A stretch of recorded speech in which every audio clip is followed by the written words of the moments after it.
जब से चैप्टर 79 आया है बोरुटो का, सबसे ज़्यादा डिबेटेड टॉपिक है कवाकी। जहां थोड़े लोग उसे सपोर्ट कर रहे हैं, बहुत सारे लोग उसे हेट भी कर रहे हैं उसके एक्शंस के लिए जो उसने बोरुटो के अगेंस्ट किए। पर आज हम जानेंगे कवाकी की क्या आइडियोलॉजी थी उसके एक्शंस के पीछे और कैसे पूरा लीफ विलेज उसे मिसअंडरस्टैंड कर रहा है और कैसे उसकी आइडियोलॉजी जो है वो इटाची के बिल्कुल ऑपोजिट है। पर उससे पहले अगर आपको पसंद है नारुतो बोरुटो कंटेंट या फिर ये चैनल, तो करें चैनल को सब्सक्राइब।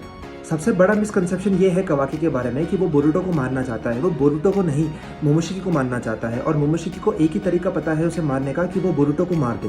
पर इससे पहले आप एक चीज़ और देखिए, कवाकी ने बोरुटो को ट्राई किया था सील करने का नारुतो की तरह दूसरे डायमेंशन में। पर चैप्टर 78 के अंदर हमने देखा बोरुटो और मोमोशिकी ने अपना कारमा यूज़ करके उस स्पेस टाइम पोर्टल को भी अब्जॉर्ब कर लिया। तो कवाकी के पास और कोई ऑप्शन बचता नहीं है। चैप्टर 79 में कवाकी ने जो एडा को कहा था उसे बहुत सारे लोगों ने मिसइंटरप्रेट कर लिया था। उन्हें ये लग रहा था कि कवाकी ने ऐसा कहा कि वो नारुतो का बेटा होता बोरुटो की जगह पे, पर कवाकी ने ऐसा सच में कहीं नहीं कहा था। कवाकी ने ऐसा बोला था कि हमें मोमोशिकी को मारना पड़ेगा उससे पहले कि वो पूरी तरह से रिवाइव कर जाए और ज़्यादा हावी हो जाए बोरुटो पे, क्योंकि उसे पता है एक बार मोमोशिकी पूरी तरह से रिवाइव कर गया तो वो नारुतो और नारुतो का जो चेरिश्ड विलेज है लीफ, उस दोनों को तबाह कर देगा। जैसे हमने देखा था जब भी मोमोशिकी बोरुटो के हावी होता है वो डिस्ट्रक्शन ही करता है, जैसे उसने सास्के की रेनेगन को डिस्ट्रॉय कर दिया था। तो ऐसा हो सकता है कि जब भी बोरुटो के ऊपर मोमोशिकी हावी हो, वो लीफ के बहुत सारे एल्डर्स के ऊपर जब उनका गार्ड डाउन हो उन पे हमला कर सकता है।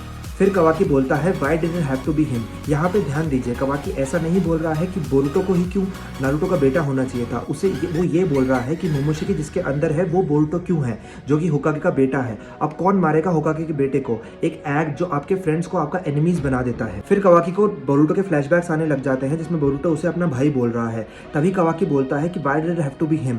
वो ऐसा नहीं हो सकता था कि वो होकागे का बेटा नहीं होता और मेरा ब्रदर नहीं होता। वो ऐसा कोई होता जिसके बारे में कोई परवाह नहीं करता, एक रोग निंजा, एक कॉमन, एक नोबडी। यहाँ पे ध्यान दीजिए, कवाकी ऐसा नहीं बोल रहा है कि बोरुटो एक नोबडी या कॉमन आदमी हो जाए। वो चाहता था कि मोमोशिकी जिसके अंदर है वो एक कॉमन, एक नोबडी होता तो उसे मारना बहुत ज्यादा आसान हो जाता उसके लिए। फिर जब कवाकी एडा को टच करता है तो वो एडा की एबिलिटी ऑम्निपोटेंस को इन्वोक कर देता है। यहाँ पे एक चीज आप नोटिस कीजिए, चैप्टर 67 के अंदर जब कोड डेमन को छूता है और चैप्टर 79 में जब कवाकी एडा को छूता है, वो उनकी रिस्पेक्टिव एबिलिटीज को इन्वोक कर देते हैं। तो जब कवाकी एडा के थ्रू उसकी विश को इन्वोक कर देता है, इसका मतलब यह है कि जो कवाकी चाहता था वो हो गया है।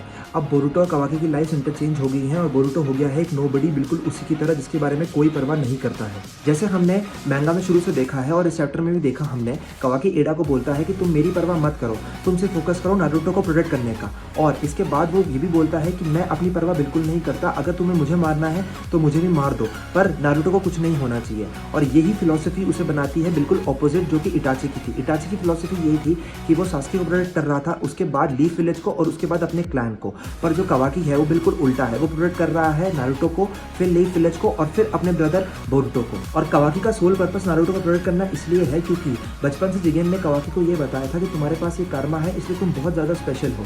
पर नारुतो ने उसे सिखाया कि कर्मा के बिना भी कवाकी तुम बहुत ज़्यादा स्पेशल हो। तुम स्पेशल हो क्योंकि तुम कवाकी हो, इसलिए नहीं कि कवाकी के पास कर्मा है। इसलिए नारुतो को प्रोटेक्ट करना चाहता है कवाकी और लीफ विलेज को भी। इसके अंदर वो अपनी भी जान ले सकता है और किसी और की भी।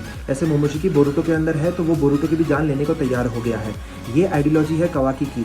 अब आप इस आइडियोलॉजी से कितना अग्री करते हैं मुझे कमेंट सेक्शन में बताएं। अगर आपको ये वीडियो पसंद आई हो तो वीडियो को करें लाइक और चैनल को करें सब्सक्राइब।